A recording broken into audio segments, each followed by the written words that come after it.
दही मी लावते किती घट्ट होतंय हे बघा, खूप घट्ट होतंय. आता मी ते ना ताक करून घेणार आहे. एकदम असं घट्ट होतंय गुळ ह्याच्यासारखं, एवढं छान घट्ट होतंय. इथे तुम्हाला दिसत असेल घट्ट कसं होतंय बघा,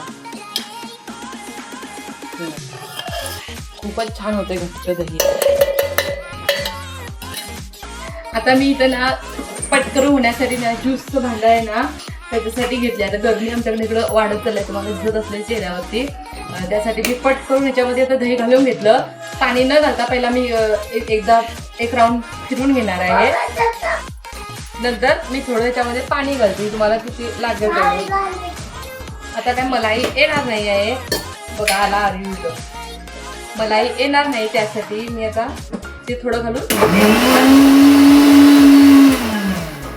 फिरून घेते, म्हणजे सगळं लागतं पाणी त्याच्यासाठी. तर ते मी पूर्ण एका भांड्यामध्ये ट्रान्सफर करून येते. मला आता सध्या त्याच्यातली मलाई हे काढायची नाही आहे, मलाई त्याच्यासाठी मी डायरेक्ट करणार आहे. आता तडकासाठी जर मी पॅन ठेवलं, त्याच्यामध्ये थोडंसं तेल घातलं. तेल गरम झालं, मोहरी, जिरं आणि हा कढीपत्ता, नंतर लसूण, मिरची भाजून घेतली ना तर जास्त तिखट लागत नाही. थोडी कोथिंबीर, हळद, त्याच्यामध्ये हा मट्टा घालायचा. तुम्हाला कितपत पाणी पाहिजे तेवढं तुम्ही त्याच्यामध्ये घालू शकता. हो, मट्टा तयार आहे. आणि आता थंडा गरमीच्या दिवसात असं मट्टा प्यायला छान लागतं. आणि ह्याला उकळायचं नाही, कारण उकळलं तर ना तर ती फुटकी फुटकी होते दही हे मट्टा. नंतर वरून थोडीशी कोथिंबीर आणि नंतर मीठ, चवीपुरतं मीठ.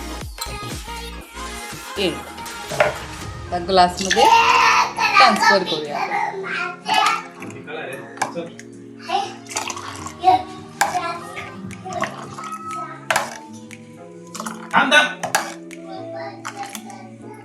अशी ग्लासमध्ये ट्रान्सफर करली. थोडीशी कोथिंबीर. चला तर उन्हाळ्यासाठी मट्टा तयार.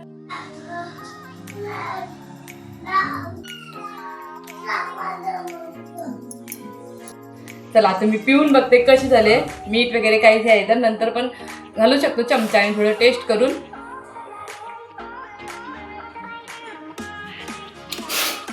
मस्त आहे. पहिल्या आलाच मिरची लागली.